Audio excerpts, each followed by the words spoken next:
The sponsor of my stream and podcast is DistroKid. If you want 10% off on your first subscription with DistroKid, release your music to the world on every major music platform. Make sure to go to my website, andrewvanzark.com, and click on the discount link under the tab of DistroKid. The information on this podcast is my opinion and some internet research. You don't know the power of the dark side. Welcome to Star Wars Chatter, hosted by Andrew Vanzark.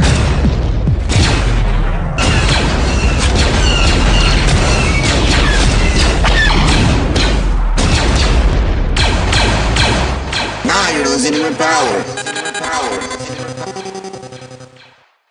Alright, hello, welcome to the Star Wars Chatter. I'm Andrew Vanzark, and this is your safe space which goes Star Wars and music. So let's get things flowing, let's get things running.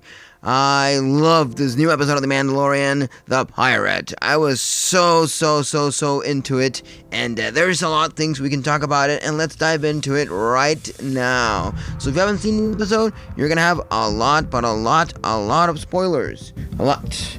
But that's okay. That is okay. Let's get things flowing, let's get them running. So, one thing that really got me into this episode was all the action that was into this show and this episode. The Pirates booted, honestly. I loved it, and I can't have it any other way. Rebels, the Mandalorians, the people in Navarro were so much in a struggle, you know? So The Mandalorian seems to be telling a few different stories this season, and it's a little complicated to say the least. Or perhaps more accurately, maybe it's been telling several different stories all along, you know, and that's just how becoming noticeable. You know, we've had a little bit of the Book of Boba Fett within The Mandalorian when it comes to the spin-off there, and we did see a bunch of stuff happening on the Book of Boba Fett with The Mandalorian. We did see the story of Ahsoka Tano, the story of Grogu, so there's so many different stories happening, you know, within The Mandalorian. You know, the younglings, the children of the Watch. There's obviously the story of Din Djarin and Grogu, you know, like we all know.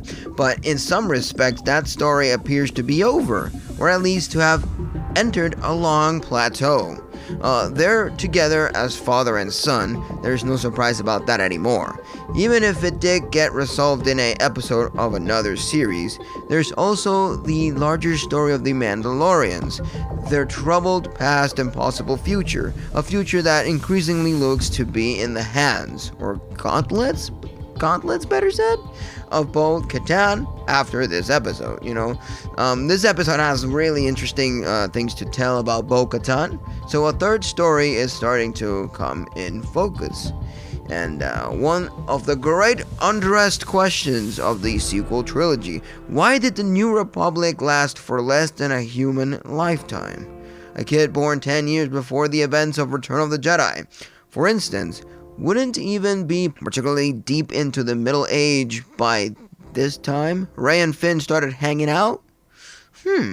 So what went wrong, you might ask yourself? This season keeps coming up with a single answer: bureaucracy. You know, it's what led Dr. Pershing, a truly reformed ex-Imperial, to pursue his research, though extra legal means, and it's what allowed Elia Kane to hide in plain sight, after faking her way through the Imperial rehabilitation. She may have fought for the Empire, but her paperwork checks out, so she can be trusted. So, now let's get into details of Chapter 21, named The Pirate, and we can say many things about it, you know? Many things about it on this episode. But let's dive into it right now. So we meet Colonel Tuttle, Team Mito's always a welcome face, an official who would love to honor Captain Tivas, you know, Paul Sun-Young Lee, requested that the New Republic come to Navarro's aid, but he just doesn't have the manpower. Sorry. And for Teva's theory that something fishy is going on the Outer Rim, and that it may relate to the Moff Gideon, you might ask yourself. That just seems unlikely, you know. But by Tuttle's reckoning, sure, Tuttle has Elia in his ear, discouraging any kind of intervention. But he's probably come to the same conclusion, even without her input. Also, Navarro never signed the Carter, and Tuttle already has a backlog. His hands are tied. Quoting here, "This isn't a rebellion anymore." Tuttle tells Teva, "We have a structure. The First Order might have used force in its assault on the New Republic, but laziness and paperwork soften the target."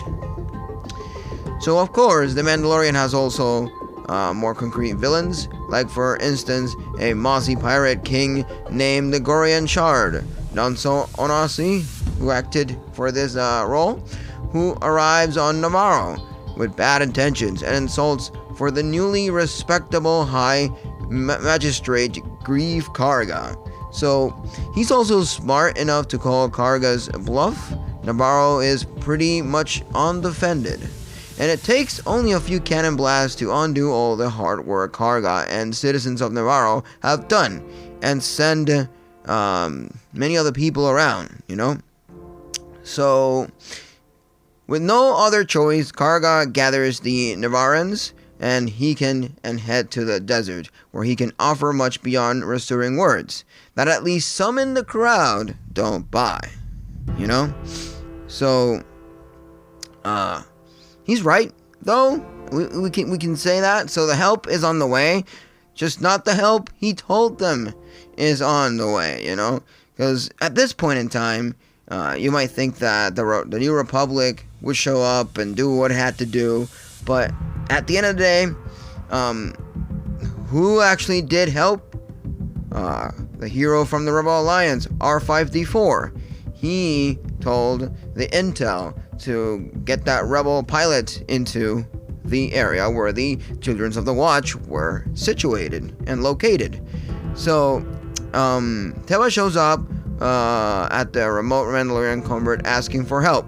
Thanks to a past assist, Din assures that Teva at least has an audience and offers a sympathetic ear to his theory about all the weird, only seemingly coincidental happenings in the Outer Rim.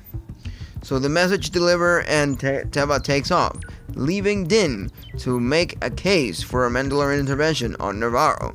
And at this point, Paz Vizsla has something to say, and literally, at the end of the day, what he said was, helping Navarro is the way, because many times, the Mandalorians have fought to save other people, save other places, but at this point in time, they have no other choice, and for why that may be in the Mandalorian's best interest, since Karga offered him a plot of Navarran land. Sure, he had only Din and Grogu in mind, but it's not like he's going to argue too much after they bail him out.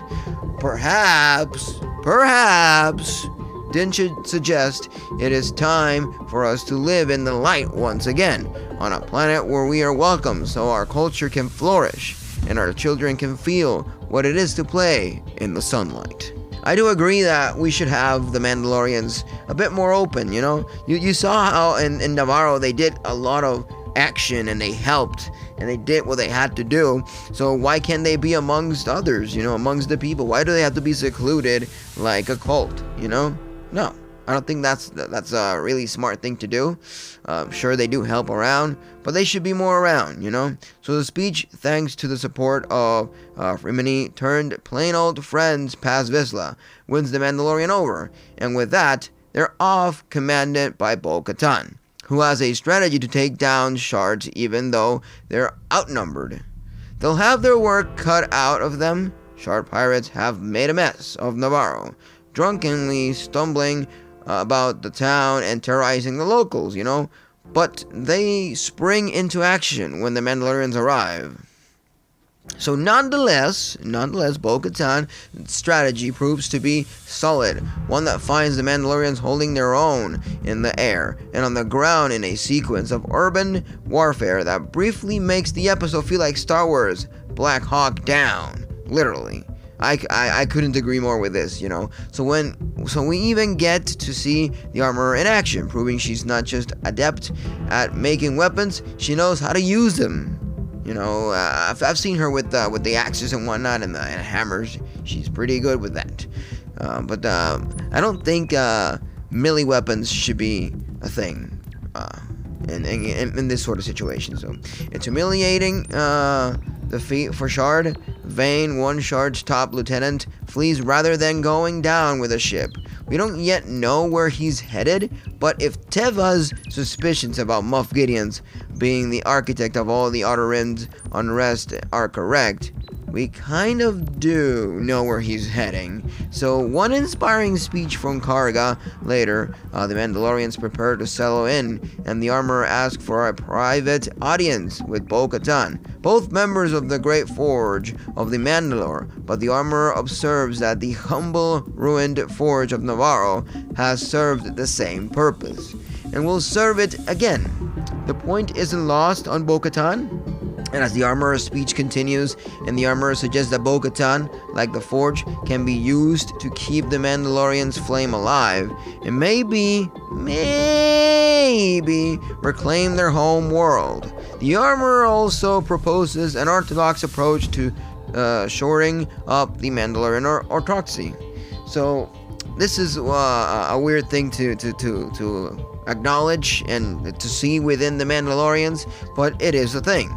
Bo-Katan, seen the Mythosaurus, and by the armorer's reckoning, is as a sign of a new age is upon us. And Bo-Katan, having walked both ways, both clans and whatnot, it's just the Mandalorians to help usher in the new age by bringing more who have strayed from the way into the Mandalorian fold. So perhaps Bo-Katan's dream reclaiming Mandalore hasn't been thwarted as she once believed, but redirected into a different way. Not that it's going to be easy. As the episode ends, Teva comes upon a wrecked shuttle that has fallen victim to an attack meant to extract somebody, And though the details are classified, Teva's detective works lead him to conclude it was Moff Gideon, who was whisked away. What's more, the wreck contains traces of Beskar. Maybe a new age is drawing, but it's also possible the elements within the Mandalorians could be doing their best to keep that down from arriving. So those are things that happen throughout the episode. I think we're building up to a new era of the Mandalorians. I think we're getting into better territories with the Mandalorians. Them having some land within Navarro brings a lot to the table. How are they going to form themselves within Navarro? Are they going to build up a new civilization of Mandalorians? Are we going to see new Mandalorians? Are we going to have new fondlings? Those are things that could ask, and we could ask, and we could have in our own little mind many times and in many shapes and forms. I do think that it could bring us a bigger picture with the Mandalorians. So, some bounties we can take out from the episode are another sign that the Mandalorians' focus has shifted away from Grogu, at least for now. We don't know in the future and later episodes. So the little guy is mostly just along for the ride, this episode sometimes literally. No doubt he'll soon be hopping around and eating things he's not supposed to, but in this episode, he doesn't have much to do beyond hanging around. So, at this point, I think Grogu's just there for the hype. He's there for the cutesiness. He's not really contributing anything to the story as of now, other than that one episode where they make him part of the clan in a way. So, another bounty we can take out from this is still, it's pretty satisfying episode, filled with narrative developments with far-reaching implications and thrilling battle scenes. With the Mandalorians ever revert implications and thrilling battle scenes can take us back to following Din and Grogu from planet to planet, where they encounter a new adventure at every stop. The setup that won viewers over 2 seasons, and one on the Book of Boba Fett's Integrum ago, So maybe not, but it also seems unlikely that Dim and Grogu will continue to be the supporting players in the ensemble for the rest of the season either. I think this season will direct us a bit more into Bo-Katan. I feel that we've talked a lot about Bo-Katan and her past and what she's willing to do and how she has been the center of almost every single episode ever since she saw the Mythosaurus, you know? So another bounty we can take out from this is at the Adelphi base, home of to the veteran rebels who keep the old ways alive, far away from the Coruscant. You know, it's a neat idea. They hang out and have some drinks, play their music loud. The closed captions specify psychedelic rock music, and undoubtedly trade war stories, then occasionally rescue some Outer Rim residents in need of help. Seems like a cool place, you know? Not only is the IG-11 still down from the Count, but his statue in the town square is in ruins. And so is most of the town. So, yeah, the Navarrians have a lot of rebuilding to do, you know. Just like any war brings us to that, you know.